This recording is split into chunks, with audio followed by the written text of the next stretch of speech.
Are you prepared to lead or to manage? As Alexander Fleming famously said, the unprepared mind cannot see the outstretched heart of opportunity. Hello, I am Juan Navarro. This is Advanced Quality Programs, and I invite you to explore the quality philosophies and concepts to apply them to our everyday life.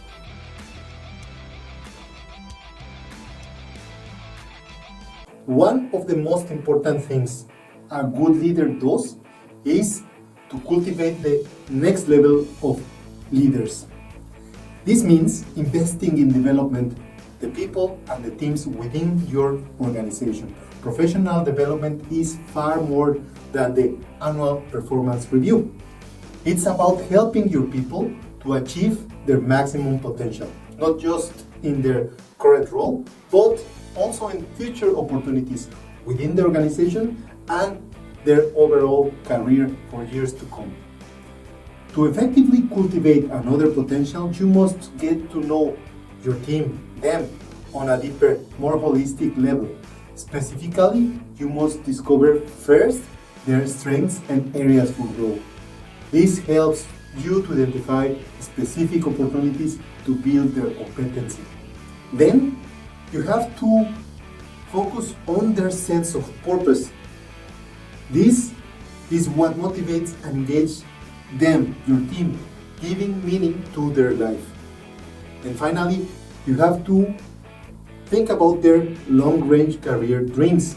This goes beyond their current job, meaning you must create a safe space for them to share their future aspirations. Together, this information will help you to guide the professional development of your team.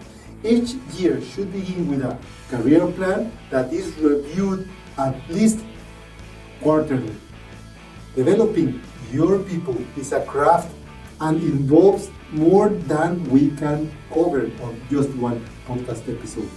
Now, a significant shift has occurred the past decade in how we work and how the work is done across all types of industries and organizations.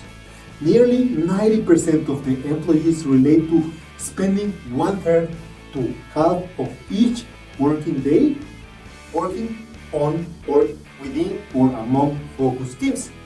And 95% of them participate on multiple task teams simultaneously.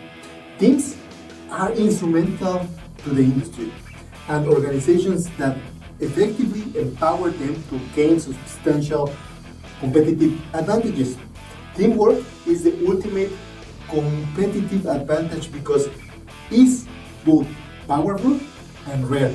The challenge is that exceptional leadership is needed to overcome the rarity of effective teamwork. Investing in your team leaders and equipping them with essential skills to build and lead high performance teams by them pays ultimately off for you and for your organization. Now, there is a big difference between leading and managing. Throughout your day, you likely alternate between managing and leading.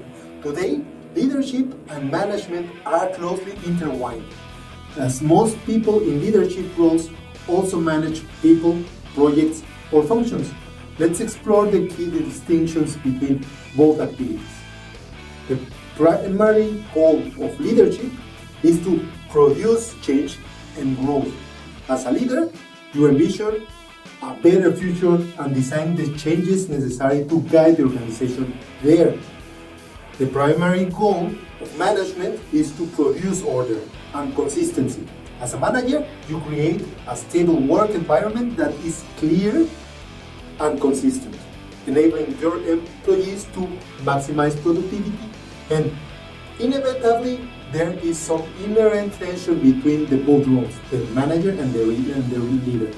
For that reason, think about your day-to-day work over the past 2 weeks, for example, and identify where you were managing or when were you leading. Here are key aspects that you can hint and search for. The approach. Managing is tactical, is hands-on. while leading is strategic, visionary. This difference stems from the time frame involved.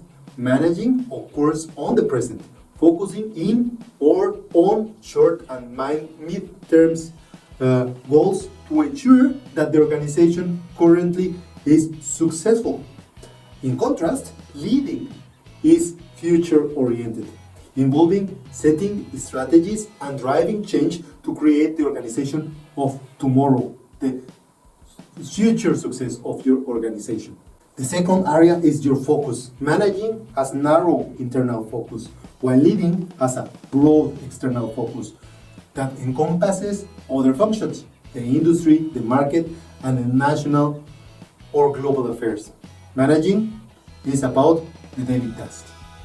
The third one is the resources and the structure. Managing relies on existing resources and structures, just working within the governance, while leading involves designing the architecture of new processes for the future.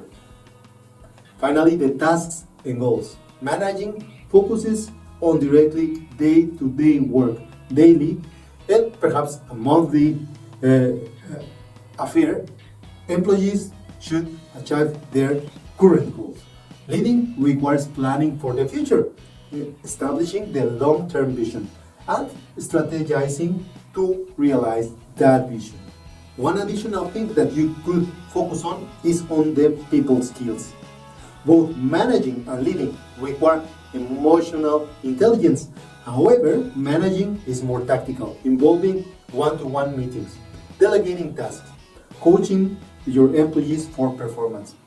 Now, leading is strategical, putting your people on the right place to perform and empower them to grow.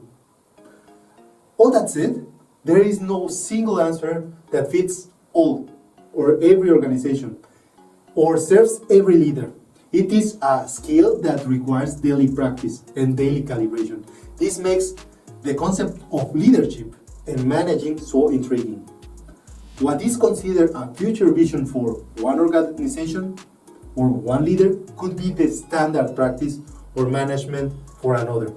But understand the difference between managing and leader is the enhancement for your abilities in both areas.